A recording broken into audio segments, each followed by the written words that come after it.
സ്ത്രീ ശരീരത്തിൽ വളരെ സ്വാഭാവികമായി സംഭവിക്കുന്ന ഒരു പ്രക്രിയയാണ് ആർത്തവം. ഇംഗ്ലീഷിൽ മെൻസ്ട്രേഷൻ എന്നും മെൻസസ് എന്നും പീരീഡ്സ് എന്നും ഒക്കെ വിളിക്കുന്ന ഈ പ്രക്രിയ മനുഷ്യൻ്റെ നിലനിൽപ്പിന് തന്നെ ആധാരമാണ്.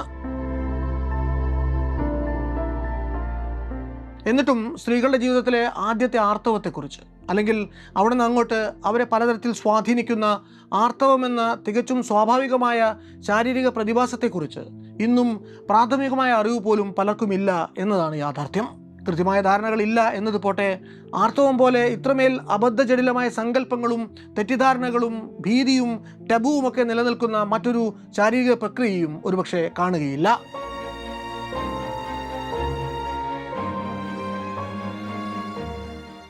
ഇന്നോളം ഈ വിഷയത്തിൽ നടന്നിട്ടുള്ള പഠനങ്ങളും സർവേകളും നമുക്ക് മുന്നിൽ വയ്ക്കുന്ന ഡേറ്റ ഉറക്കെ വിളിച്ചു പറയുന്നത് സ്ത്രീകളുടെ ശരീരത്തിൽ നടക്കുന്ന ഒരു സ്വാഭാവിക സംഗതി എന്നതിനേക്കാൾ അവരെ ബാധിക്കുന്ന എന്തോ ഒരു ഡിസീസ് അല്ലെങ്കിൽ ഒരു ഡിസ്കംഫർട്ട് എന്ന ആംഗിളിൽ മാത്രമാണ് പലപ്പോഴും സമൂഹം ആർത്തവത്തെ കാണുന്നത് എന്നാണ്.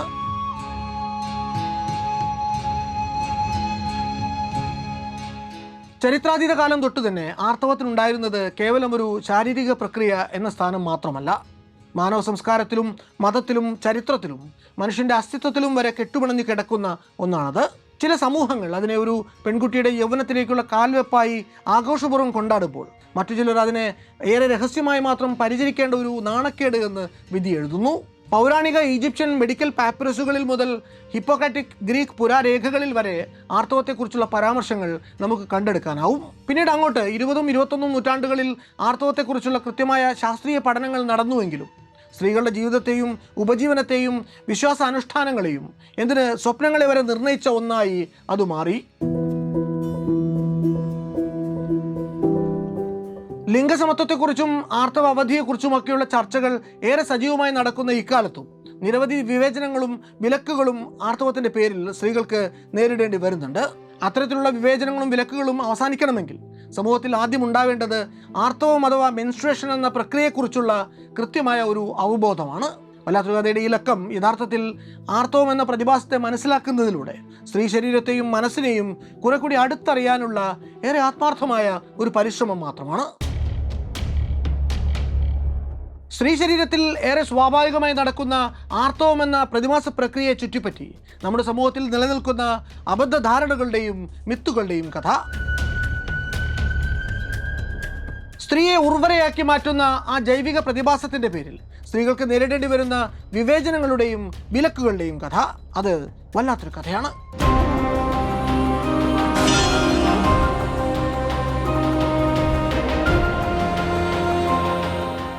പലരുടെയും ധാരണ ആർത്തവം അഥവാ മെൻസസ് എന്നത് ഒരു സ്ത്രീയുടെ ഗർഭപാത്രത്തിൽ ആരംഭിക്കുന്ന ഒരു പ്രക്രിയയാണ് എന്നാണ്. അല്ല, ശരിക്കുള്ള കഥ തുടങ്ങുന്നത് നമ്മളിൽ പലരും പ്രതീക്ഷിക്കാത്ത ചില കുഞ്ഞു ഗ്രന്ഥികളിൽ നിന്നാണ്. മനുഷ്യ മസ്തിഷ്കത്തിലെ ഹൈപ്പോതലാമസ് പിറ്റ്യൂട്ടറി ആക്സിസിൽ നിന്ന്. ഒരു പയറുമണിയോളം മാത്രം വലിപ്പമുള്ള പീയൂഷ ഗ്രന്ഥി അഥവാ പിറ്റ്യൂട്ടറി ഗ്ലാൻഡ് മനുഷ്യ ശരീരത്തിലെ മാസ്റ്റർ കൺട്രോളർമാരിൽ ഒന്നാണ്.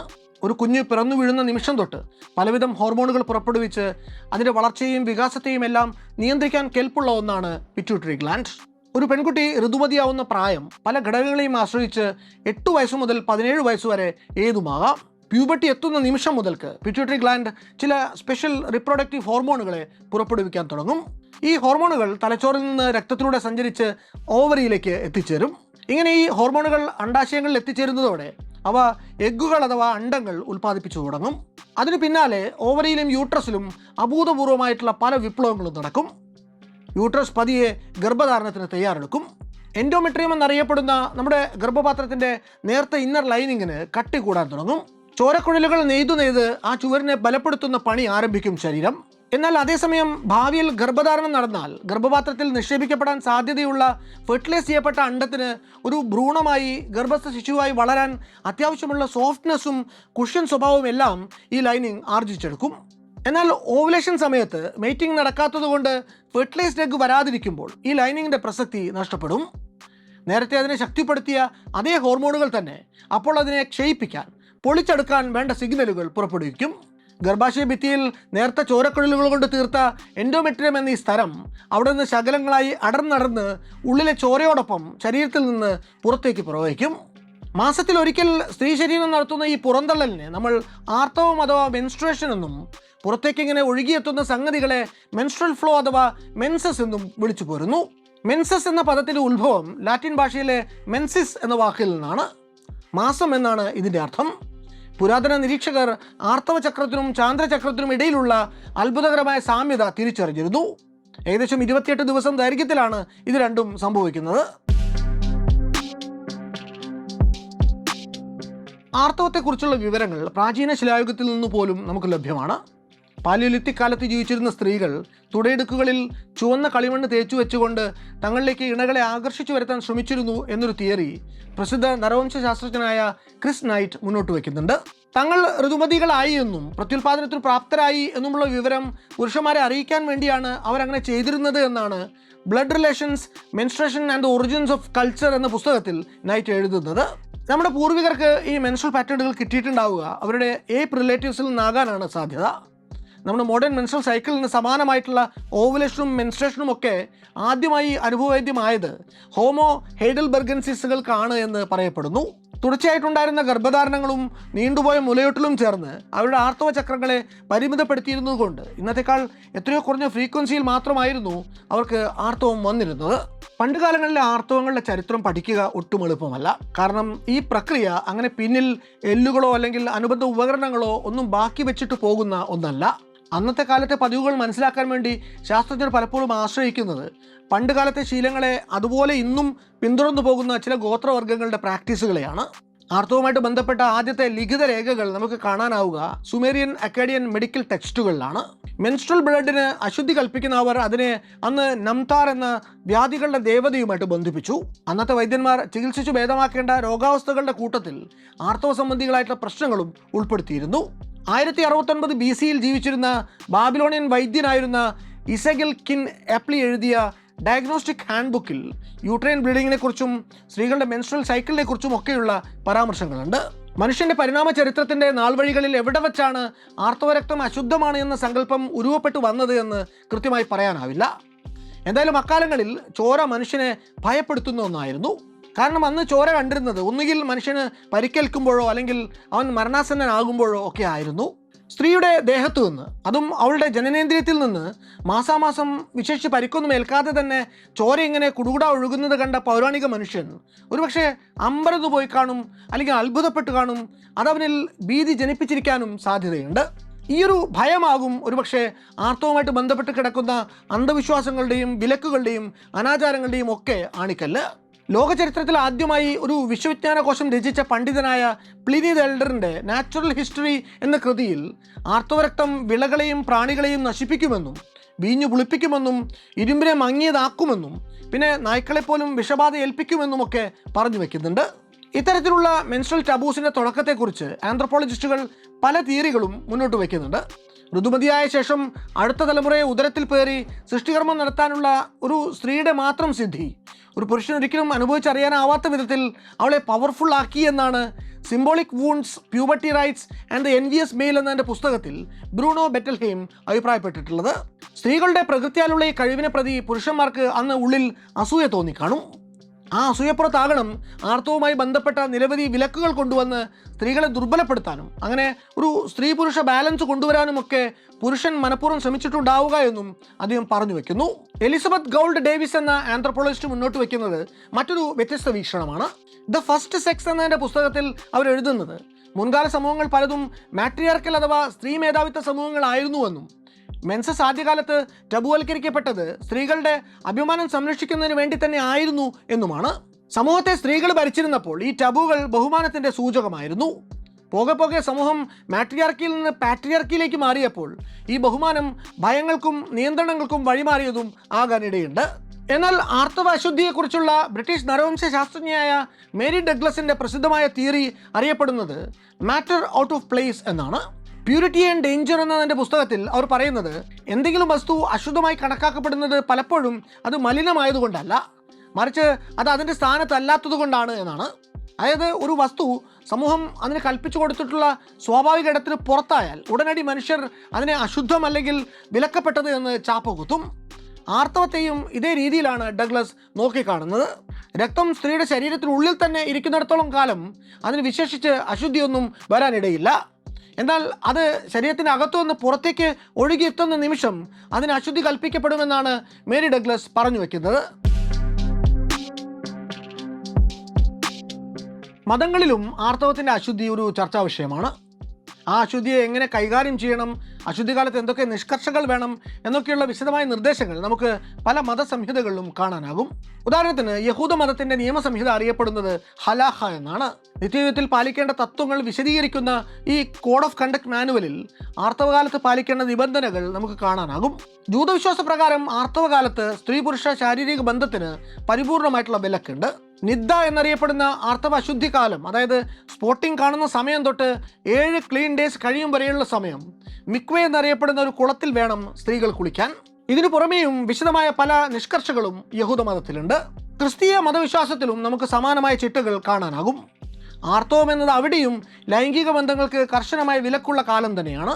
നവോത്ഥാനത്തിന് ശേഷം പല ക്രിസ്തീയ സമൂഹങ്ങളിലും ഈ വിഷയത്തിലെ കാർക്കശ്യത്തിന് നേരിയ അയവുകൾ വന്നിട്ടുണ്ടെങ്കിലും ലോകത്തിൻ്റെ പല കോണുകളിലും ഇന്നും ക്രിസ്ത്യൻ സൊസൈറ്റികളിൽ പീരീഡ്സുമായിട്ട് ബന്ധപ്പെട്ട കൾച്ചറൽ ടാബുകൾ നിലവിലുണ്ട്. ഇനി ഇസ്ലാമിലേക്ക് വരികയാണെങ്കിൽ പരിശുദ്ധ ഖുറാനിൽ തന്നെ ആർത്തവത്തെക്കുറിച്ചുള്ള പരാമർശങ്ങളുണ്ട്. സൂറത്തുൽ ബഖറയിലെ 222-ാം ആയത്ത് പറയുന്നത് ഇങ്ങനെയാണ്: ആർത്തവത്തെപ്പറ്റി അവർ നിന്നോട് ചോദിക്കുന്നു, പറയുക അതൊരു മാലിന്യമാകുന്നു. അതിനാൽ ആർത്തവഘട്ടത്തിൽ നിങ്ങൾ സ്ത്രീകളുമായിട്ടുള്ള ലൈംഗിക ബന്ധത്തിൽ നിന്ന് അകന്നു നിൽക്കേണ്ടതാണ്. അവർ ശുദ്ധിയാകുന്നതുവരെ അവരെ സമീപിക്കാൻ പാടില്ല. എന്നാൽ അവർ ശുചീകരിച്ചു കഴിഞ്ഞാൽ അള്ളാഹു നിങ്ങളോട് കൽപ്പിച്ച വിധത്തിൽ നിങ്ങൾ അവരുടെ അടുത്തേക്ക് ചെന്നുകൊള്ളുക. ഈ ഒരു ആയത്തിൻ്റെ അടിസ്ഥാനത്തിൽ ഇസ്ലാമിൽ പൊതുവെ സ്ത്രീകൾക്ക് ആർത്തവകാലത്ത് പ്രാർത്ഥിക്കുന്നതിനും നോമ്പ് നോൽക്കുന്നതിനും ഖുറാനിൽ സ്പർശിക്കുന്നതിന് പോലും വിലക്കുകളുണ്ട്. പിന്നീട് ഈ വിലക്കുകൾ ആർത്തവത്തിൻ്റെ പേരിൽ സ്ത്രീകൾക്ക് അവരുടെ അവകാശങ്ങൾ നിഷേധിക്കുന്നതാണോ എന്നൊരു ചോദ്യം ഉയർന്നപ്പോൾ അതിന് ഇസ്ലാമിക മതപണ്ഡിതർ നൽകിയ വിശദീകരണം ആർത്തവത്തിൻ്റെ കഷ്ടതകളിൽപ്പെട്ട് ഉഴലുന്ന സ്ത്രീകളെ മറ്റു ബാധ്യതകളിൽ നിന്ന് ഒഴിവാക്കി അവർക്ക് സംരക്ഷണം നൽകുന്ന ഒന്നാണ് ഇത് എന്നായിരുന്നു. ഹിന്ദുമതത്തിലെ അശുദ്ധി സങ്കല്പം മനുഷ്യൻ്റെ മൂലപ്രകൃതിയുടെ ഭാഗമായ ത്രിഗുണങ്ങളിൽ നിന്ന് ഉത്ഭവിച്ചതാണ്. തമോ ഗുണം, രജോ ഗുണം, സത്വഗുണം എന്നിവയ്ക്കിടയിലെ അസന്തുലിതാവസ്ഥയാണ് സൃഷ്ടിക്ക് തന്നെ ആധാരമായി ഹിന്ദു ഫിലോസഫിയിൽ നമുക്ക് കാണാനാവുക. തമസ് എന്നാൽ അന്ധകാരം. ശരീരത്തിലെ സ്രവങ്ങളായ വിയർപ്പ്, കണ്ണുനീർ, രക്തം തുടങ്ങിയവയെല്ലാം തന്നെ തമോ സ്വഭാവമുള്ളവയായിട്ട് കണക്കാക്കപ്പെടുന്നു. ചോര തന്നെ തമോ ഗുണമുള്ളതാണ് എന്നിരിക്കെ ആർത്തവ രക്തം അതിനേക്കാൾ താഴെയാണ്. ഋതുമതിയായ സ്ത്രീയെ സ്പർശിക്കുന്നത് പോലും ഹിന്ദു ഫിലോസഫി പ്രകാരം അശുദ്ധിയാണ്. പല ഹിന്ദു സമൂഹങ്ങളിലും രജസ്വലയായ സ്ത്രീക്ക് അടുക്കളയിൽ പ്രവേശിക്കാനോ ഭക്ഷണമോ അച്ചാറോ ഒക്കെ സ്പർശിക്കാനോ പൂക്കൾ ചൂടാനോ തല കുളിക്കാനോ പകൽ ഉറങ്ങാനോ ഒന്നും അനുവാദമില്ല. കേൾക്കുമ്പോൾ പഴഞ്ചൻ ആചാരങ്ങൾ എന്ന് തോന്നാമെങ്കിലും ഇതൊക്കെ അപ്പടി ആചരിക്കുന്ന നിരവധി നാടുകൾ ഇന്ത്യയിൽ ഇപ്പോഴുമുണ്ട്. ഹിന്ദുമത ആചാരപ്രകാരം രജസ്വലയായ സ്ത്രീകൾ ക്ഷേത്രങ്ങളിൽ പ്രവേശിക്കുന്ന പതിവില്ല. ആർത്തവകാലത്ത് അവർക്ക് വീടുകളിൽ തന്നെ പലവിധം വിലക്കുകൾ നേരിടേണ്ടി വരുന്നതുകൊണ്ട് ആ ദിവസങ്ങളിൽ ക്ഷേത്രങ്ങളിലേക്ക് പ്രവേശിക്കുന്നതിനെക്കുറിച്ച് അവർ ആലോചിക്കാറ് പോലുമില്ല. ക്ഷേത്രങ്ങൾ വിനോദസഞ്ചാര കേന്ദ്രങ്ങൾ കൂടി ആയി മാറിയ പുതിയ കാലത്ത് ഋതുമതികളായ സ്ത്രീകൾക്ക് പ്രവേശനമില്ല എന്ന ബോർഡുകളും ക്ഷേത്രങ്ങളിൽ പ്രത്യക്ഷപ്പെട്ടു തുടങ്ങി. ഒട്ടുമിക്ക ക്ഷേത്രങ്ങളിലും ഇങ്ങനെ ആർത്തവകാലത്ത് സ്ത്രീകൾക്ക് പ്രവേശന വിലക്ക് ഉണ്ട് എങ്കിലും ആർത്തവമുണ്ടാകാൻ സാധ്യതയുള്ള പ്രായത്തിൽപ്പെട്ട സ്ത്രീകളെ ഒന്നടങ്കം പ്രവേശിക്കുന്നതിന് വിലക്കുന്ന ക്ഷേത്രങ്ങളിൽ ഏറ്റവും പ്രധാനപ്പെട്ടത് ശബരിമലയാണ്. അവിടുത്തെ പ്രവേശന വിലക്ക് അതുമായിട്ട് ബന്ധപ്പെട്ട് നടന്നിട്ടുള്ള പൊതുപ്രതിഷേധങ്ങളുടെയും കോടതി വ്യവഹാരങ്ങളുടെയും പേരിൽ ആഗോള മാധ്യമങ്ങളിൽ വരെ തുറന്ന ചർച്ചകൾക്ക് വഴിവെച്ചിട്ടുണ്ട്. 1990-ൽ എസ് മഹേന്ദ്രൻ ഫയൽ ചെയ്ത ഒരു ഹർജിയോടെയാണ് ഈ വിവാദങ്ങളുടെ തുടക്കം. കാലാകാലങ്ങളായിട്ട് ക്ഷേത്രത്തിൽ പാലിക്കപ്പെടുന്ന ആചാരങ്ങൾ ലംഘിച്ച് ചോറൂണടക്കം ചടങ്ങുകളുടെ പേരും പറഞ്ഞ് യുവതികൾ പ്രവേശിക്കുന്നുവെന്നും അത് ക്ഷേത്രാചാരങ്ങൾക്കെതിരാണ് എന്നുമായിരുന്നു ഹർജിക്കാരൻ്റെ വാദം.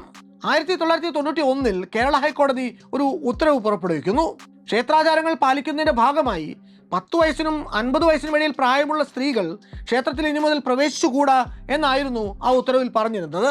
അങ്ങനെ ആരെങ്കിലും പ്രവേശിക്കാൻ ശ്രമിച്ചാൽ അത് തടയാൻ വേണ്ടി വേണമെങ്കിൽ പോലീസിനെ വിന്യസിക്കാനും സംസ്ഥാന സർക്കാരിനെ കോടതി ചുമതലപ്പെടുത്തി.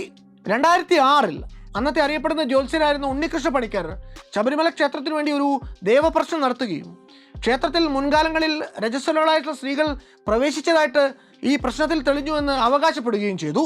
അങ്ങനെ ഒരു വാർത്ത പുറത്തു വന്നതിന് പിന്നാലെ കന്നഡ അഭിനേത്രി ജയമാല താൻ 1986-87 കാലത്ത് തനിക്ക് 27 വയസ്സുള്ളപ്പോൾ ശബരിമല ക്ഷേത്രത്തിൽ പ്രവേശിച്ചിട്ടുണ്ട് എന്നൊരു അവകാശവാദം ഉന്നയിക്കുന്നു.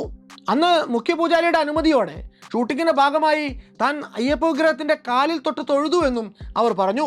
ഇത് കേരളത്തിലെ വിശ്വാസികൾക്കിടയിൽ വലിയ പ്രതിഷേധങ്ങൾക്ക് കാരണമായി.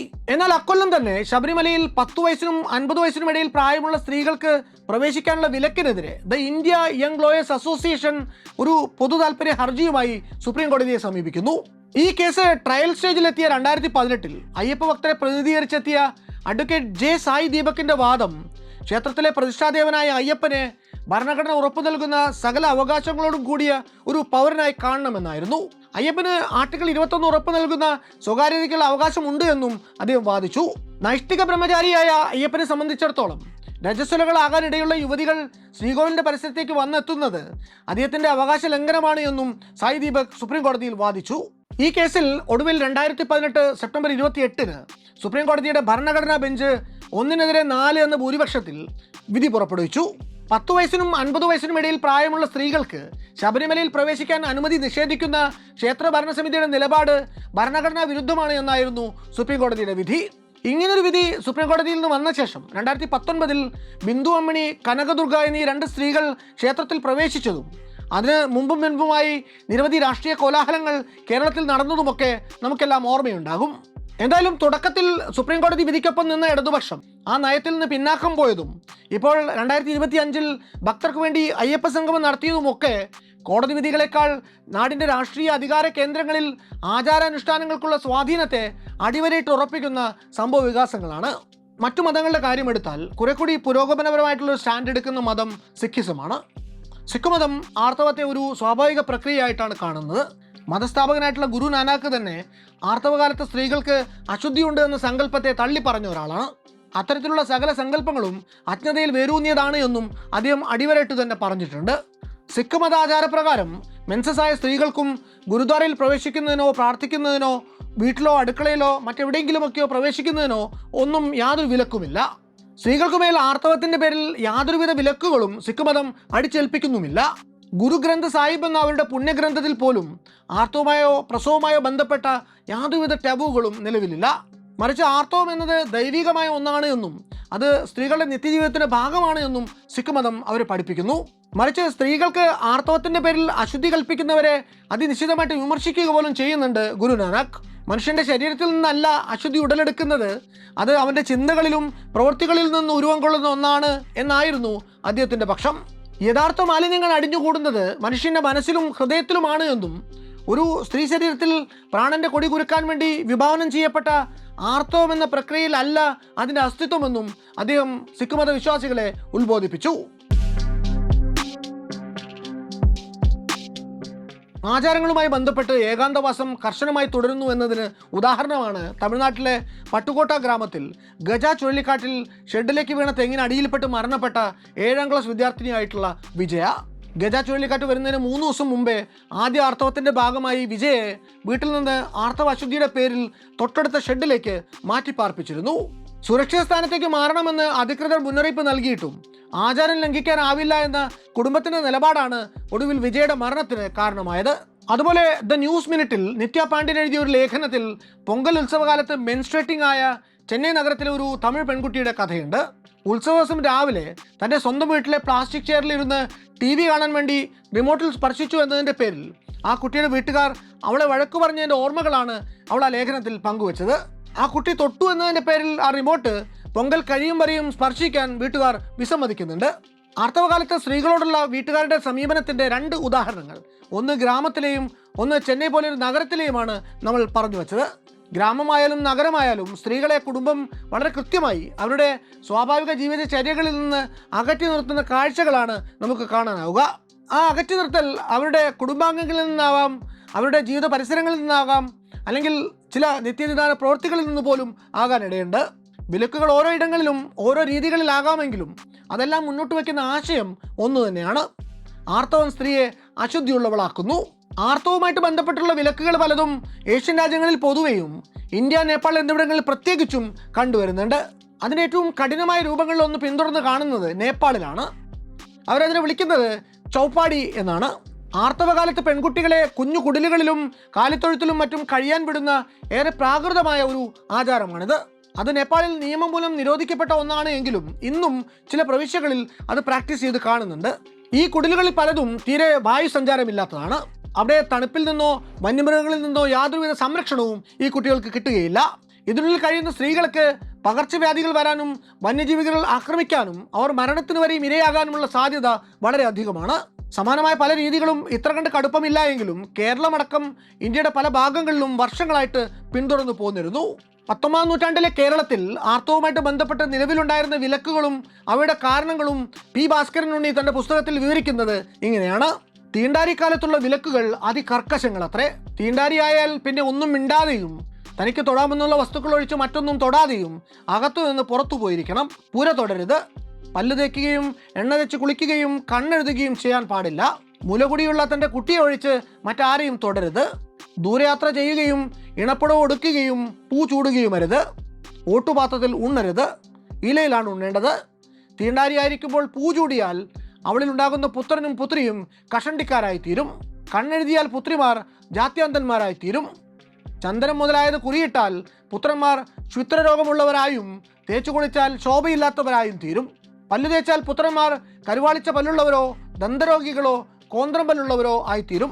സന്ധ്യാസമയത്ത് പുറത്തിരുന്നാൽ കുട്ടികൾ അപസ്മാരബാധിതരും വഴി നടന്നാൽ മുടന്തന്മാരും ഇണപ്പുടവയെടുത്താൽ കുഷ്ഠരോഗികളും ഓട്ടുപാത്രത്തിൽ ഉണ്ടാൽ ഭിക്ഷയെടുത്ത് ഉപജീവനം കഴിയുന്നവരും ആയിത്തീരും. ഗോത്ര പരമ്പരകളിൽ ആർത്തവചര്യകൾ നോക്കുകയാണെങ്കിൽ ആർത്തവം എന്നത് രക്ഷിക്കപ്പെടുന്ന സ്ത്രീ എന്ന സങ്കല്പത്തോടു കൂടിയാണ് ഗ്രാമങ്ങളിലും ഗോത്രങ്ങളിലുമൊക്കെ കരുതി പോന്നിരുന്നത് എന്ന് കാണാം. അതുകൊണ്ടാണ് ദേശദേവതമാരുടെ ആർത്തവത്തെയും ആർത്തവ രക്തത്തെയും അവർ മഹത്തരമെന്ന് വിശ്വസിച്ചിരുന്നത്. പണ്ടുകാലത്ത് താന്ത്രിക വിശ്വാസങ്ങളിലും ബുദ്ധിസത്തിലും ആർത്തവത്തെക്കുറിച്ച് വളരെ വിശുദ്ധമായിട്ടുള്ള ചിന്താഗതികൾ ഉണ്ടായിരുന്നു. ബുദ്ധമതം പിന്നീട് ഹിന്ദുമതത്തിൻ്റെയും വേദമതത്തിൻ്റെയും സ്വാധീനം കൊണ്ട് സ്ത്രീകളെ അകറ്റി നിർത്താൻ ആരംഭിച്ചിരുന്നു. ഇന്നും തായ്ലൻഡ് പോലെയുള്ള ബുദ്ധരാഷ്ട്രങ്ങളിൽ ആർത്തവ വിലക്കുകൾ നമുക്ക് കാണാൻ സാധിക്കും. എന്നാൽ താന്ത്രിക മതം ആർത്തവത്തെ ഏറെ വിശുദ്ധമായിട്ട് കണ്ടിരുന്നു. പ്രാചീന മതസ്വരൂപങ്ങളിലെല്ലാം തന്നെ രക്തം എന്നത് അതിവിശുദ്ധമായ ഒന്നാണ് എന്നതുമായി ചേർത്ത് വെച്ച് വേണം ഇതിനെ വായിക്കാൻ. ജീവികളെ കൊന്ന് രക്തം ബലിയായി കൊടുക്കുന്നത് പോലെ തന്നെയാണ് താന്ത്രിക മതത്തിൽ ആർത്തവ രക്തത്തെയും പരിശുദ്ധമായി കാണുന്ന പാരമ്പര്യം ഉണ്ടായി വന്നത്. ആർത്തവത്തെ സൂചിപ്പിക്കുന്ന ഖപുഷ്പ എന്ന പദമാവട്ടെ പുഷ്പ എന്ന പദവുമായി ചേർന്നാണ് ഇരിക്കുന്നത്. പുഷ്പം അഥവാ പൂവിനോടാണ് ആർത്തവ രക്തത്തെ താന്ത്രിക മതം ഉപമിക്കുന്നത്. ഉർവരത ഉത്സവങ്ങൾ ആദ്യകാലം മുതൽ തന്നെ ആർത്തവത്തെ ആരാധിക്കുന്ന ഒന്നായിട്ടാണ് കരുതി പോന്നിരുന്നത്. ഭൂമി രജസ്വലയാകുന്നതുമായിട്ട് ബന്ധപ്പെട്ടാണ് ഉർവരത സങ്കല്പങ്ങൾ ഉണ്ടായി വന്നത് എന്നതുകൊണ്ടാണിത്. സൂക്ഷ്മമായിട്ട് പരിശോധിക്കുകയാണെങ്കിൽ ഉർവരത സംബന്ധിച്ച് വേദമതങ്ങളിലും ആരാധന കലർന്ന സങ്കല്പങ്ങൾ ഉണ്ട് എന്ന് നമുക്ക് കാണാം. ലിംഗയോനി ഭാവത്തിലുള്ള ശൈവ കൾട്ട് ഇത് ഉദാഹരണമാണ്. ഭൂമി ഋതുമതിയായാൽ മാത്രമേ കാർഷികോൽപ്പന്നങ്ങൾ ഉണ്ടാകൂ എന്ന് വിശ്വസിക്കുന്ന അനവധി സമൂഹങ്ങൾ ഇന്നുമുണ്ട്. താന്ത്രിക പാരമ്പര്യവും ഭൂമിയുടെ ഉർവരതയുമായി ചേർന്നുകൊണ്ടാണ് ആർത്തവത്തെ കൈകാര്യം ചെയ്യുന്നത്. ആസാമിലെ ഗുവാഹത്തിയിൽ നീലാചൽ മലയിലെ കാമാഖ്യ ദേവി ക്ഷേത്രത്തിലെ ആരാധനാ ബിംബവും പ്രതിഷ്ഠയും മറ്റ് ക്ഷേത്രങ്ങളിൽ നിന്നും വ്യത്യസ്തത പുലർത്തുന്നു. ശിവന്റെ ഭാര്യയായ സതീദേവിയുടെ യോനിയാണ് ഇവിടുത്തെ പ്രതിഷ്ഠ. ദക്ഷയാഗത്തിൽ ഭർത്താവായ ശിവനെ അപമാനിച്ച വ്യത കൊണ്ട് സതീദേവി യാഗാഗ്നിയിൽ ചാടി ആത്മഹത്യ ചെയ്യുന്നു. ഇതറിഞ്ഞ് കോപിഷ്ഠനായ ശിവൻ സതിയുടെ ശവശരീരം തോളിലേന്തി താണ്ഡവം നടത്തുന്ന സമയത്ത് ശിവകോപം നിയന്ത്രിക്കുന്നതിനു വേണ്ടി മഹാവിഷ്ണു സുദർശന ചക്രം ഉപയോഗിച്ച് സതീദേവിയുടെ ജഡം 108 കഷ്ണമാക്കുകയും അതിൽ സതീദേവിയുടെ ഗർഭപാത്രവും ജനനേന്ദ്രിയവും വീണ സ്ഥലം കാമാഖ്യ ക്ഷേത്രമായി മാറുകയും ചെയ്തു എന്നാണ് ഈ ക്ഷേത്രത്തെക്കുറിച്ചുള്ള സങ്കല്പം. അംബുബാച്ചി മേള എന്ന വലിയ ഉത്സവം കാമാഖ്യയിലെ ദേവിയുടെ ആർത്തവവുമായിട്ട് ബന്ധപ്പെട്ടിട്ടുള്ളതാണ്. ദേവി ഭാഗവത പുരാണങ്ങളിലടക്കം അംബുവാച്ചിയുടെ ഉൽപ്പത്തി പുരാവർത്തങ്ങൾ നമുക്ക് കാണാനാകും.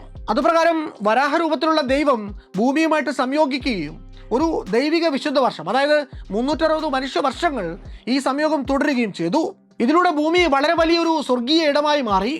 പൂക്കളും പഴങ്ങളും മറ്റ് സംഗതികളും നിറഞ്ഞ ഒരു മൂർത്തിഭാവമായി അവൾ മാറി. ഒടുവിൽ അവൾക്ക് ആർത്തവം ഉണ്ടായതിൻ്റെ ഓർമ്മയ്ക്കാണ് അംബുവാച്ചി നടത്തപ്പെടുന്നത്. സതീദേവി രജസ്വലയാകുന്ന ആഷാഢമാസത്തിൽ ബ്രഹ്മപുത്ര നദി ചുവപ്പ് നിറത്തിൽ കാണപ്പെടുകയും ആ ജലം ഭക്തർക്ക് പ്രസാദമായി കൊടുക്കുകയും ചെയ്യുന്നുണ്ട്. ദക്ഷിണ കൈലാസം എന്നറിയപ്പെടുന്ന കേരളത്തിലെ ചെങ്ങന്നൂർ മഹാദേവ ക്ഷേത്രത്തിലെ തൃപ്പൂത്താറാട്ട് ചെങ്ങന്നൂർ ഭഗവതിയുടെ ആർത്തവവുമായിട്ട് ബന്ധപ്പെട്ടാണ് ആഘോഷിക്കുന്നത്. ആർത്തവ സമയത്ത് അശുദ്ധി എന്ന് മുദ്രകുത്തി ക്ഷേത്രപ്രവേശനത്തിൽ നിന്നും മറ്റ് ദൈനംദിന പ്രവൃത്തികളിൽ നിന്നുമൊക്കെ ഒഴിവാക്കി നിർത്തുമ്പോൾ തന്നെ ആ പ്രദേശത്തെ ജനങ്ങൾ ഭഗവതി രജസ്വലയാകുന്നത് ഉത്സവമായി ആഘോഷിക്കുന്നു. ഉത്സവ സമയത്ത് ദേവിയുടെ രക്തക്കരകൾ പുരണ്ടു എന്ന് കരുതുന്ന വസ്ത്രങ്ങൾ ആദ്യകാലങ്ങളിൽ പ്രദർശനത്തിന് വെച്ചിരുന്നു. അപ്പോൾ ഈ വസ്ത്രങ്ങൾ വില കൊടുത്തു വാങ്ങി വീടുകളിലെ പൂജാമുറികളിൽ സൂക്ഷിക്കുന്നതിനും പൂജിക്കുന്നതിനുമൊക്കെ ഭക്തർക്കിടയിൽ മത്സരമാണ്. ആർത്തവ വസ്ത്രങ്ങൾ വെളിയിൽ കാണിക്കാതെ ഉണക്കിയിട്ടിരുന്ന കാലത്താണ് ഇത്തരം വസ്ത്രങ്ങളുടെ പ്രദർശനം എന്നത് ആർത്തവം എന്ന ജൈവ പ്രക്രിയയുടെ മൂല്യത്തെയാണ് ഉയർത്തി കാണിക്കുന്നത്. അതുപോലെ വളയനാട് കാവ് ദേവിയുടെ തൃപ്പൂത്തും മാറിയിരിക്കലുമൊക്കെ ഇതിനോടൊപ്പം ചേർത്ത് വായിക്കാവുന്നതാണ്. നമ്മുടെ നാട്ടിലെ പ്രാദേശിക ദേശദേവതകളും പരദേവതകളും നാട്ടുദേവതകളുമൊക്കെ സ്ത്രീയും ചെറുപ്പക്കാരിയുമാണെങ്കിൽ ആർത്തവം അനുഭവിക്കുന്നുണ്ട് എന്ന വാസ്തവത്തെയാണ് ഈ ആഘോഷങ്ങൾ സൂചിപ്പിക്കുന്നത്. മനുഷ്യജീവിതത്തിലെ പ്രധാന വഴിത്തിരിവുകളെയാണ് നമ്മൾ റൈറ്റ്സ് ഓഫ് പാസേജ് എന്ന് അടയാളപ്പെടുത്തുന്നത്. ഒരു സ്വത്വത്തിൽ നിന്ന് മറ്റൊന്നിലേക്കുള്ള ട്രാൻസിഷനായും ഇതിനെ കണക്കാക്കാം. ഒരു പെൺകുട്ടിയുടെ ജീവിതത്തിലെ റൈറ്റ്സ് ഓഫ് പാസേജുകളിൽ ഒരുപക്ഷെ ജനനത്തിന് ശേഷമുള്ള ഏറ്റവും സുപ്രധാനമായിട്ടുള്ള അടുത്ത ഘട്ടം ആദ്യത്തെ ആർത്തവമാണ്. ശൈശവത്തിൽ നിന്ന് കൗമാരത്തിലേക്ക് കടക്കുന്നതിൻ്റെ അടയാളം.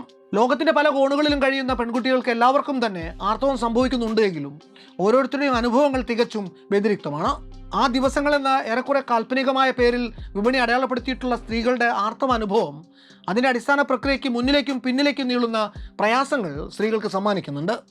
അക്കൂട്ടത്തിൽ ഏറ്റവും പ്രധാനം പ്രീ മെൻസ്ട്രൽ സിൻഡ്രോം അഥവാ PMS ആണ്. ആർത്തവത്തിന് ഏതാനും ദിവസങ്ങൾക്ക് മുമ്പ് സ്ത്രീകൾ അനുഭവിക്കേണ്ടി വരുന്ന പല വിധത്തിലുള്ള ശാരീരികവും മാനസികവുമായിട്ടുള്ള ലക്ഷണങ്ങളെയാണ് PMS എന്ന ബ്രാക്കറ്റിൽ നമ്മൾ ഒതുക്കാറുള്ളത്. പീരീഡ്സ് കാലം കഴിയുന്നതോടെ അവ ഇല്ലാതാവുകയും ചെയ്യും. Breast tenderness, bloating, headaches, mood swings, sadness, anxiety, anger, irritability എന്നിവയൊക്കെ തന്നെ PMSൻ്റെ ലക്ഷണങ്ങളാണ്. എന്നാൽ ഈ ലക്ഷണങ്ങൾ എല്ലാവർക്കും ഒരുപോലെ പ്രകടമാകണമെന്നില്ല. മുൻകാലങ്ങളിൽ സ്ത്രീകളുടെ മൂഡ് സ്വിങ്ങുകൾ എന്ന് മാത്രമാണ് ഇതിനെ കണക്കാക്കിയിരുന്നത്. PMSനെ ആളുകൾ അംഗീകരിക്കാൻ തുടങ്ങിയത് ഈ അടുത്ത കാലത്ത് മാത്രമാണ്. ഈ സമയത്തെ ലക്ഷണങ്ങൾക്ക് കാരണമാകുന്നത് ആർത്തവചക്രത്തിലെ ലൂറ്റിയൽ ഫേസിൽ ഉണ്ടാകുന്ന ഹോർമോണൽ വ്യതിയാനങ്ങളാണ് എന്ന് പറയപ്പെടുന്നു. അണ്ടോൽപാദനത്തിനും ആർത്തവത്തിനും ഇടയിലുള്ള ഈ ദിവസങ്ങളിൽ പ്രൊജസ്ട്രോൺ എന്ന ഹോർമോണിൻ്റെ അളവിലുണ്ടാകുന്ന ഏറ്റക്കുറച്ചിൽ ഇതിനൊരു കാരണമായി മുന്നോട്ട് വയ്ക്കുന്നുണ്ട്. ഈ അവസ്ഥയുടെ കുറെ കൂടി ഗുരുതരമായ ഘട്ടമാണ് പ്രീമെൻസ്ട്രൽ ഡിസ്ഫോറിക് ഡിസോർഡർ അഥവാ PMDD. PMDDയിൽ വിഷാദം, ഉത്കണ്ഠ തുടങ്ങിയ ലക്ഷണങ്ങൾ അതിൻ്റെ ഗുരുതരാവസ്ഥയിലേക്ക് എത്തുന്നുണ്ട്. ആർത്തവകാല പരിചരണത്തിന് മനുഷ്യ സംസ്കാരത്തോളം തന്നെ പഴക്കമുണ്ട്. ഇന്നത്തെ പോലെ ബ്രാൻഡുകളൊന്നും ഇല്ലാതിരുന്ന കാലത്ത് പ്രകൃതിയിൽ നിന്ന് കിട്ടുന്ന വസ്തുക്കൾ ഉപയോഗിച്ച് സ്ത്രീകൾ അവരുടെ ആർത്തവത്തെ കൈകാര്യം ചെയ്യാൻ വഴികൾ കണ്ടെത്തിയിരുന്നു. പുരാതന ഈജിപ്തിൽ നേർത്ത പാപ്പിറസ് ഇന്നത്തെ ടാംപോൺ പോലെ ഉപയോഗിച്ചിരുന്നു. ഗ്രീസിലെ സ്ത്രീകൾ സീ സ്പോഞ്ചസിനെയും അമേരിക്കൻ ആദിവാസി ഗോത്രങ്ങൾക്കിടയിൽ പോത്തിൻ്റെ തോലിനെയും ഇതിനായി ഉപയോഗിച്ചിരുന്നു. മറ്റു പലയിടങ്ങളിലും പായലും പുല്ലും സാധാരണ തുണിക്കഷ്ണങ്ങളും ഒക്കെ ഈ ആവശ്യത്തിനു വേണ്ടി ഉപയോഗിക്കപ്പെട്ടിരുന്നു. ഇവയെല്ലാം പ്രാകൃതമായ വഴികളായി ഇന്ന് നമുക്ക് തോന്നാമെങ്കിലും അവ തികച്ചും പ്രായോഗികവും സുസ്ഥിരവും പരിസ്ഥിതിയോട് ഇണങ്ങിയതുമായിരുന്നു. സാമൂഹികമായിട്ടുള്ള മാറ്റങ്ങൾ ആർത്തവ പരിചരണ രീതികളെയും മാറ്റി. 18-ാം നൂറ്റാണ്ടോടെ യൂറോപ്പിലെ സ്ത്രീകൾ ഫ്ലാനൽ തുണികളും നെയ്തെടുത്ത തുണികളും തുന്നിച്ചേർത്ത് ഒരു പ്രത്യേകതരം റീയൂസബിൾ പാഡുകൾ ഉണ്ടാക്കി തുടങ്ങി. അവ അലക്കി ഉണക്കി വീണ്ടും ഉപയോഗിക്കാൻ തുടങ്ങി. ഇത് വളരെ ലളിതവും ലാഭകരവും അതിനോടൊപ്പം ഫലപ്രദവുമായിരുന്നു. 19-ാം നൂറ്റാണ്ടിൻ്റെ മധ്യത്തിൽ സാനിറ്ററി ഏപ്രണുകൾ പ്രചാരത്തിൽ വന്നു. വസ്ത്രങ്ങളിൽ കറയാകാതിരിക്കാൻ ഒരു തുണിക്കഷ്ണം ശരീരത്തോട് ചേർത്ത് നിർത്താൻ റബ്ബർ സ്റ്റാപ്പുകൾ ഉപയോഗിക്കുന്ന രീതിയായിരുന്നു അത്. ഇന്നത്തെ കാഴ്ചപ്പാടിൽ ഇതും വിചിത്രമായി തോന്നാമെങ്കിലും ആർത്തവ പരിചരണത്തിനു വേണ്ടി ഒരു പ്രത്യേക ഉൽപ്പന്നം രൂപകൽപ്പന ചെയ്യാനുള്ള ആദ്യകാല ശ്രമങ്ങളിൽ ഒന്നായിരുന്നു അത്. എന്നാൽ മെൻസ്ട്രൽ പ്രൊഡക്ഷനിൽ യഥാർത്ഥ വിപ്ലവം ആരംഭിക്കുന്നത് 1896-ലാണ്. Johnson and Johnson company Lister's towels എന്ന പേരിൽ വിപണിയിൽ ആദ്യമായിട്ട് ഉപയോഗശേഷം കളയാവുന്ന ഡിസ്പോസിബിൾ പാഡുകൾ അവതരിപ്പിച്ചത് അക്കൊല്ലമാണ്. ആശുപത്രിയിൽ മുറിവുകൾ വെച്ച് കെട്ടാൻ ഉപയോഗിച്ചിരുന്ന മരപ്പൾപ്പ് കൊണ്ടുള്ള ബാൻഡേജുകൾക്ക് ആർത്തവ രക്തം വലിച്ചെടുക്കാൻ കഴിയുമെന്ന് നഴ്സുമാർ കണ്ടെത്തിയതിൽ നിന്നാണ് ഈ ആശയം ഉടലെടുക്കുന്നത്. ലിസ്റ്റേഴ്സ് ടവൽസ് വിപ്ലവകരമായിട്ടുള്ള ഒരു മാറ്റമായിരുന്നു. വീട്ടിൽ തുണി തുന്നുന്നതിന് പകരം കടയിൽ നിന്ന് വാങ്ങാവുന്ന അണുവിമുക്തമായിട്ടുള്ള ഡിസ്പോസിബിൾ പാഡ് എന്ന ആശയം ആർത്തവത്തെ ആരോഗ്യവുമായിട്ട് ബന്ധിപ്പിച്ചു. ഏറെ ഫലപ്രദമായിരുന്നുവെങ്കിലും സാമൂഹികമായിട്ടുള്ള വിലക്കുകളും നാണക്കേടും കാരണം ഈ ഉൽപ്പന്നം തുടക്കത്തിൽ പരാജയപ്പെട്ടു. ഇതിൻ്റെ പരസ്യം ചെയ്യാനോ കടകളിൽ വിൽക്കാനോ സ്ത്രീകൾക്ക് ചോദിച്ചു വാങ്ങാനോ ധൈര്യമില്ലായിരുന്നു. എന്നാൽ ഈ പരാജയം പോലും ഭാവിയിൽ ആർത്തവ ഉൽപ്പന്നങ്ങൾ സാധാരണമാകുന്നതിലേക്കുള്ള ഒരു ചവിട്ടുപടിയായിരുന്നു. 1920-കളോടെ കിംബർലി ക്ലാർക്ക് എന്ന കമ്പനി കോട്ടെക്സ് എന്ന പേരിൽ ഒരു ഉൽപ്പന്നം പുറത്തിറക്കി. 1-ാം ലോക മഹായുദ്ധകാലത്ത് ബാൻഡേജുകൾക്ക് വേണ്ടി ഉപയോഗിച്ച പഞ്ഞി പോലുള്ളൊരു വസ്തുവിൽ നിന്നാണ് ഇത് നിർമ്മിച്ചത്. ഇതിന് കോട്ടൺ പോലെയുള്ള മൃദുത്വം, കോട്ടൺ ലൈക്ക് ടെക്സ്ചർ ഉള്ളതുകൊണ്ടാണ് കോട്ടെക്സ് എന്ന പേര് വന്നത്. മുന്നിലും പിന്നിലും ക്ലിപ്പുകളുള്ള ഒരു ഇലാസ്റ്റിക് ബെൽറ്റിൽ ഘടിപ്പിച്ചാണ് ഈ പാഡുകൾ അന്ന് ഉപയോഗിച്ചിരുന്നത്. പതിറ്റാണ്ടുകളോളം പിന്നീട് ഇതായിരുന്നു ഏറ്റവും പ്രചാരമുള്ള രീതി. എന്നാൽ പിന്നീട് 1969-ൽ എല്ലാം വീണ്ടും മാറി മറിഞ്ഞു. സ്റ്റേ ഫ്രീ എന്ന കമ്പനി ആദ്യമായി പശയുള്ള അഡസീവ് പാഡുകൾ അവതരിപ്പിച്ചു. അതോടെ ബെൽറ്റുകളോ സ്ട്രാപ്പുകളോ ഇല്ലാതെ പാഡുകൾ അടിവസ്ത്രത്തിൽ നേരിട്ട് ഒട്ടിച്ചു വെക്കാൻ കഴിഞ്ഞു. ഇത് കൂടുതൽ സൗകര്യപ്രദവും രഹസ്യ സ്വഭാവമുള്ളതും അതിനാൽ തന്നെ സ്ത്രീകൾക്ക് അതുവരെ ഇല്ലാത്ത ചലന സ്വാതന്ത്ര്യം നൽകുന്നതുമായിരുന്നു. സാനിറ്ററി പാഡുകൾ സർവ്വസാധാരണമായപ്പോഴേക്കും മറ്റുൽപ്പന്നങ്ങളും പതിയെ ചർച്ചയിലേക്ക് വന്നു. ടാമ്പണുകൾ, മെൻസ്ട്രൽ കപ്പുകൾ, മെൻസ്ട്രൽ ഡിസ്കുകൾ എന്നിവയും പതിയെ സംഭാഷണങ്ങളുടെ ഭാഗമായി. 1980കളുടെ മധ്യത്തോടെ പരസ്യവിപണി ഈ വിഷയത്തെ കുറെക്കൂടി തുറന്ന് സമീപിക്കാൻ തുടങ്ങി. ചരിത്രത്തിൽ ആദ്യമായി ടെലിവിഷൻ പരസ്യങ്ങളിൽ പീരീഡ്സ് എന്ന വാക്ക് മടി കൂടാതെ ഉപയോഗിക്കാൻ തുടങ്ങി. സ്ത്രീപക്ഷ മുന്നേറ്റങ്ങളുടെ വളർച്ചയും ആർത്തവോൽപ്പന്നങ്ങളുടെ പരിണാമവും തമ്മിൽ നേരിട്ട് ബന്ധമുണ്ടെന്നാണ് പഠനങ്ങൾ വ്യക്തമാക്കുന്നത്. എന്നാൽ 1980കളിൽ ടാമ്പോണുകളുമായി ബന്ധപ്പെട്ട് വലിയൊരു ആരോഗ്യ ഭീതി തന്നെ ഉണ്ടായി. 70കളുടെ അവസാനത്തിൽ വിപണിയിലെത്തിയ പ്രോക്ടർ ആൻഡ് ഗാംബിളിന്റെ റിലേ പോലുള്ള അൾട്രാ അബ്സോർബൻ ടാമ്പോണുകളാണ് ടോക്സിക് ഷോക്ക് സിൻഡ്രോം എന്ന ഈ പ്രതിസന്ധിക്ക് കാരണമായത്.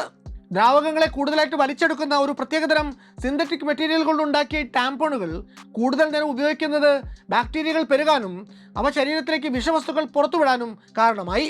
ഇതേ തുടർന്നുണ്ടായ ആരോഗ്യ പ്രശ്നങ്ങളും മരണങ്ങളുമൊക്കെ അന്ന് ഉപഭോക്തൃ സുരക്ഷാ മുന്നേറ്റങ്ങൾക്കും കാരണമായി. തുടർന്ന് കമ്പനി റിലേ എന്ന ഉൽപ്പന്നം വിപണിയിൽ നിന്ന് പിൻവലിക്കുകയും സർക്കാരുകളും നിർമ്മാതാക്കളും ടാമ്പോണുകൾക്ക് കർശനമായിട്ടുള്ള സുരക്ഷാ മാനദണ്ഡങ്ങൾ ഏർപ്പെടുത്തുകയും ചെയ്തു. മുന്നറിയിപ്പ് ലേബലുകളും ആഗിരണശേഷി രേഖപ്പെടുത്തുന്ന മാനദണ്ഡങ്ങളും അതോടെ നിർബന്ധമായി. ഈ ഒരു സംഭവത്തോടെ പശയുള്ള പാഡുകൾക്ക് വിപണിയിൽ കൂടുതൽ പ്രചാരം കിട്ടി. അതിന് പിന്നാലെ എല്ലാ ആർത്തവ ഉൽപ്പന്നങ്ങളും ഉപയോക്താക്കൾക്ക് കൂടുതൽ സുരക്ഷിതവും സുതാര്യവുമാക്കുന്നതിൽ ബ്രാൻഡുകൾ കൂടുതൽ ശ്രദ്ധ കേന്ദ്രീകരിക്കുകയും ചെയ്തു. ഇന്ന് ആർത്തവ പരിചരണം ഒരുപാട് മുന്നോട്ട് പോയിരിക്കുന്നു. ടാമ്പോണുകളിലും കപ്പുകളിലും ഉപയോഗിക്കുന്ന വസ്തുക്കൾ ഇപ്പോൾ മെഡിക്കൽ ഗ്രേഡ് നിലവാരത്തിലുള്ളതും സുരക്ഷിതവും പുനരുപയോഗിക്കാവുന്നതും പരിസ്ഥിതി സൗഹൃദവുമാണ്. സിലിക്കൺ കപ്പുകൾ വലിച്ചെറിയാവുന്ന ഉൽപ്പന്നങ്ങൾക്ക് സുസ്ഥിരമായിട്ടുള്ളൊരു ബദലായിട്ട് മാറി. അതിനൂതന സാങ്കേതിക വിദ്യയുടെ സഹായത്തോടെ രക്തസ്രാവത്തിൻ്റെ അളവും ദൈർഘ്യവും ട്രാക്ക് ചെയ്യാനും ആ ഡാറ്റ മൊബൈൽ ആപ്പുകളിലേക്ക് അയക്കാനും കഴിയുന്ന സ്മാർട്ട് മെൻസ്ട്രൽ കപ്പുകൾ വരെ ഇന്ന് വിപണിയിൽ ലഭ്യമാണ്. നമ്മുടെ ആർത്തവകാല പരിചരണത്തെക്കുറിച്ച് ഇത്രയും പറഞ്ഞു വെച്ചതിൽ ഏറ്റവും അധികം ഊന്നൽ നൽകേണ്ട ഒരു വിഷയം ആർത്തവകാലത്തെ ശുചിത്വത്തിൻ്റെ മെൻസ്ട്രൽ ഹൈജീൻ്റെ പ്രാധാന്യമാണ്. ആർത്തവ വിലക്കുകളെ ലംഘിച്ചതുകൊണ്ടും ജനങ്ങളെ ബോധവൽക്കരിച്ചതുകൊണ്ടും മാത്രമായില്ല, സ്ത്രീകൾക്ക് അവരുടെ ആർത്തവം മാനസികമായ സ്വാസ്ഥ്യത്തോടെയും സുരക്ഷിതമായ മെൻസ്ട്രൽ പ്രാക്ടീസുകളോടെയും കൂടി കഴിച്ചുകൂട്ടാനാകുന്നുണ്ട് എന്നുകൂടി നമ്മൾ ഉറപ്പുവരുത്തേണ്ടതുണ്ട്. 6 മണിക്കൂറിൽ ഒരിക്കലോ അല്ലെങ്കിൽ മുഴുവനായും നനഞ്ഞു കുതിരും മുമ്പോ തങ്ങളുടെ പാഡുകളും ടാമ്പോണുകളും ഒക്കെ അവർക്ക് മാറ്റാൻ സാധിക്കണം. മെൻസ്ട്രൽ കപ്പുകളുടെ കാര്യമെടുക്കുകയാണെങ്കിൽ 12 മണിക്കൂറിൽ ഒരിക്കലെങ്കിലും അവർക്കത് കഴുകി വൃത്തിയാക്കി വീണ്ടും മാറ്റിവെക്കാൻ സാധിക്കണം. ആർത്തവകാലം അശുദ്ധിയുടെ കാലമാണ് എന്ന തോന്നലോ അല്ലെങ്കിൽ അതേപ്പറ്റി ഒന്ന് ഓർക്കാൻ പോലും തോന്നാത്തത്ര ഭീകരമായ അസ്വസ്ഥതകളുടെ സഹനമോ അല്ല അവർക്ക് പകരേണ്ടത്. ശരീരത്തിൽ നടക്കുന്ന ആ ജൈവിക പ്രക്രിയയെ ഏറ്റവും സ്വാഭാവികമായിട്ട് ഉൾക്കൊള്ളാനുള്ള ആത്മവിശ്വാസമാണ്. മെൻസ്ട്രൽ സെക്സിനെ ചുറ്റിപ്പറ്റി ഏതേതു വിധത്തിലാണ് സമൂഹം ഫിയറും ഫാസിനേഷനും കൺട്രോളുമൊക്കെ വളർത്തിക്കൊണ്ട് വന്നിട്ടുള്ളത് എന്ന് the curse A cultural history of menstruation എന്നതിൻ്റെ പുസ്തകത്തിൽ ജാനിസ് ഡിലാനി വിശദമായിട്ട് എഴുതിയിട്ടുണ്ട്. ഒരു സ്ത്രീയോട് പുരുഷന് ലൈംഗികമായിട്ടുള്ള ആകർഷണം മറ്റ് സമയങ്ങളിൽ എന്ന പോലെ ആർത്തവ സമയങ്ങളിലും അനുഭവപ്പെടാമെന്ന് ഡിലാനി നിരീക്ഷിക്കുന്നു. എന്നാൽ അതേസമയം ആർത്തവ രക്തം പുരുഷനെ സംബന്ധിച്ചിടത്തോളം അപകടകരമോ നിഗൂഢമോ ഒക്കെ ആയിട്ട് അനുഭവപ്പെടാറുണ്ട്. അതുമായിട്ടുള്ള സമ്പർക്കം അവർ കഴിവതും ഒഴിവാക്കാറുമുണ്ട്. പുരുഷ ശരീരം, വിശേഷിച്ച് അയാളുടെ ലൈംഗിക അവയവം ആർത്തവരക്തം പുരളാതെ സൂക്ഷിക്കണമെന്ന ഒരു വിശ്വാസവും ഏറെ ശക്തമാണ്. ആർത്തവകാലത്തെ ലൈംഗിക ബന്ധവുമായിട്ട് ബന്ധപ്പെട്ടുകൊണ്ടുള്ള ഭീതിയും അവജ്ഞയും ഒക്കെ റൂട്ടഡ് ആയിട്ടുള്ളത് അതിൻ്റെ ആഴത്തിലുള്ള സൈക്കോളജിക്കൽ അസോസിയേഷനുകളിലാണ്. മനുഷ്യർക്ക് പൊതുവെ ചോര എന്നത് പരിക്കിൻ്റെയും മരണത്തിൻ്റെയും പ്രതീകമാണ് എന്ന് നമ്മൾ പറഞ്ഞു കഴിഞ്ഞു. ആർത്തവകാലത്തെ ലൈംഗിക ബന്ധങ്ങൾക്ക് കർശനമായി വിലക്കുള്ള സമൂഹങ്ങളിൽ നിലനിൽക്കുന്ന ഉത്കണ്ഠകൾ പലതും സ്ത്രീയുടെ മേൽ പുരുഷനുള്ള നിയന്ത്രണം നഷ്ടപ്പെടുന്നതിനെ ചൊല്ലിയാണ്. എന്നാൽ ആർത്തവകാലത്ത് സെക്സിന് വിലക്കേർപ്പെടുത്തിക്കൊണ്ടുള്ള സമൂഹത്തിന്റെ നിഷ്ഠകൾ പലതും പുറമേക്ക് പറയുന്ന കാരണങ്ങൾ അശുദ്ധിയും ഹൈജീൻ ഇല്ലായ്മയും ഒക്കെയാണ്. സത്യത്തിൽ അവർ ചെയ്യുന്നത് ഉള്ളിൻ്റെ ഉള്ളിലെ മേൽപ്പറഞ്ഞ ഭയങ്ങളെ മതപരമായ വിലക്കുകൾക്കും ആരോഗ്യപരമായിട്ടുള്ള കാരണങ്ങൾക്കും പിന്നിൽ ഒളിപ്പിക്കുകയാണ്. പണ്ടുകാലങ്ങളിൽ ആർത്തവകാലത്തെ രതിക്കുള്ള വിലക്കുകൾ ലംഘിക്കുന്നവർ ദൈവകോപം ക്ഷണിച്ചു വരുത്തുമെന്നാണ് പറയപ്പെട്ടിരുന്നത്. വിശേഷിച്ച് സന്താന ലബ്ധിയുമായിട്ട് ബന്ധമുള്ള ദൈവങ്ങളുടെ കോപം. 19ാം നൂറ്റാണ്ടിന്റെ അവസാനത്തോടെ വൈദ്യശാസ്ത്രം കുറെ കൂടി പുരോഗമിച്ചു. അതോടെ പുതിയ തിയറികൾ വരവായി. ആർത്തവകാലത്ത് സെക്സിൽ ഏർപ്പെടുകയാണെങ്കിൽ മെൻസ്ട്രൽ ബ്ലഡുമായിട്ടുള്ള സമ്പർക്കം കാരണം പുരുഷന്മാർക്ക് ഗൊണേറിയ, യുറിത്രൈറ്റിസ് എന്നീ രോഗങ്ങൾ വരാനിടയുണ്ട് എന്നായി പ്രചാരണം. ഈ വ്യാജ പ്രചാരണങ്ങളെ തെറ്റെന്ന് സംശയരഹിതമായിട്ട് സ്ഥാപിക്കാൻ അന്നത്തെ ശാസ്ത്രത്തിന് സാധിക്കാതെ പോയതുകൊണ്ട് സ്ത്രീകളും ഇതിനെ വിശ്വാസത്തിലെടുത്തു തുടങ്ങി. ഇന്നത്തെ കാലത്ത് പോലും ആർത്തവകാലത്തെ ലൈംഗിക ബന്ധം സുരക്ഷിതമല്ല എന്ന തരത്തിലുള്ള വാദങ്ങൾ പലരിൽ നിന്നും ഉണ്ടായി കാണാറുണ്ട്. ആർത്തവകാലത്ത് സ്ത്രീകളുടെ വജൈനൽ അസിഡിറ്റിയിൽ കാര്യമായ ഇടിവുണ്ടാകുമെന്നും അത് ഗുഹ്യരോഗങ്ങൾ പിടിപെടാനുള്ള സാധ്യത വർദ്ധിപ്പിക്കും എന്നുമാണ് ഒരു വാദം. എന്നാൽ മോഡേൺ മെഡിക്കൽ സ്റ്റഡീസ് ഒന്നും തന്നെ മെൻസസ് പീരീഡിൽ സെക്സ് ഒഴിവാക്കണമെന്ന് കൺക്ലൂസീവായിട്ട് പറയാനും മാത്രം വ്യക്തമായിട്ടുള്ള ഫിസിയോളജിക്കൽ റീസണുകളൊന്നും തന്നെ മുന്നോട്ട് വയ്ക്കുന്നില്ല.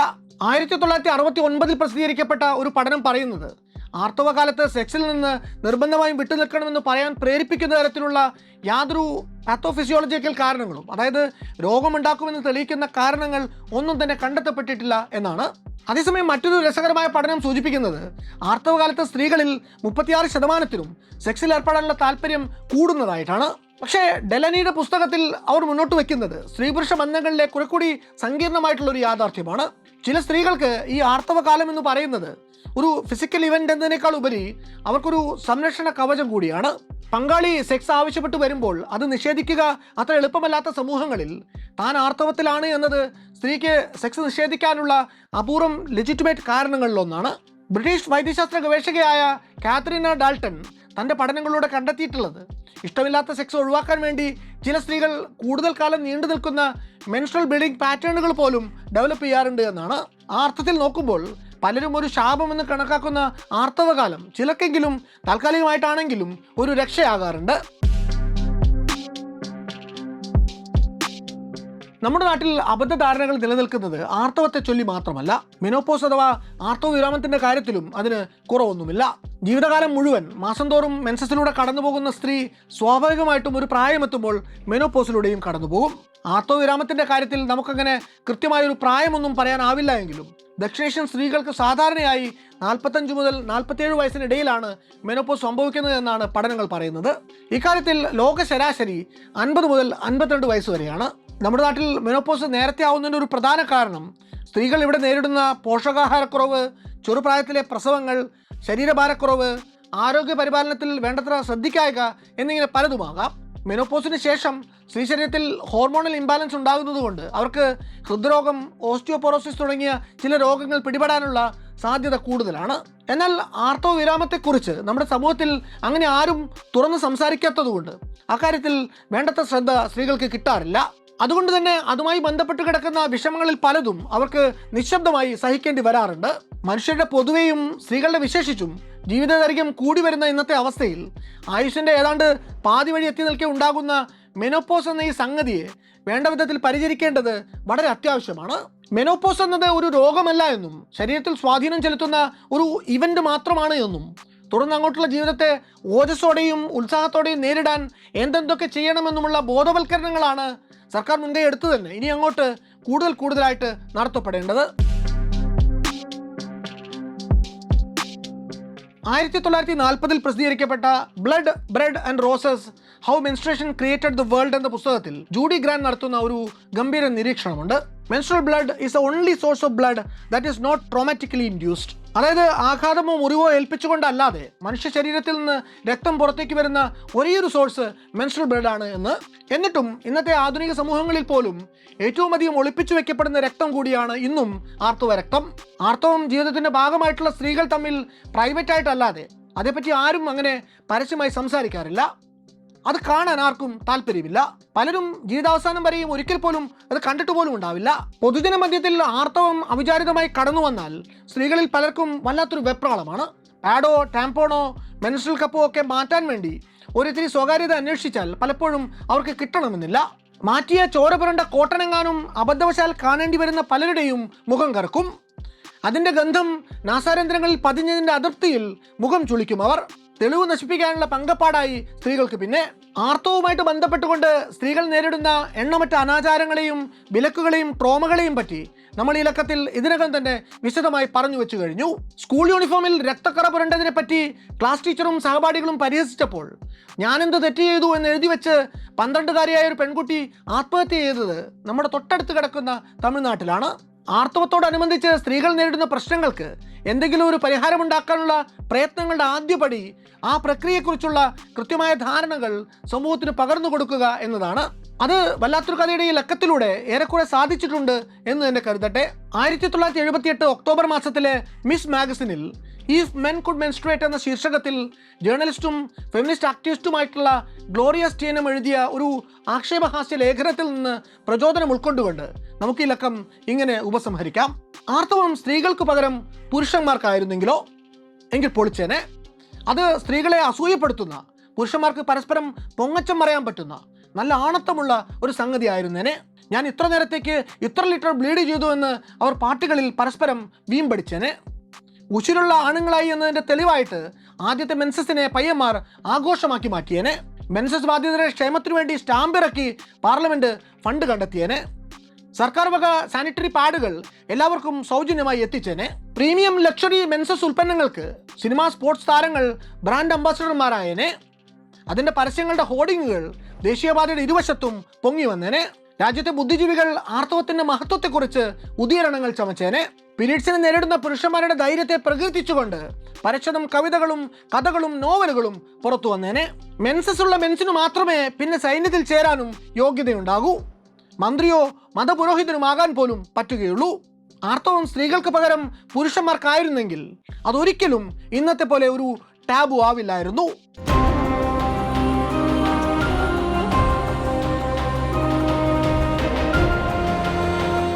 മറ്റൊരു വല്ലാത്ത കഥയുമായി ഇനിയും വരാം.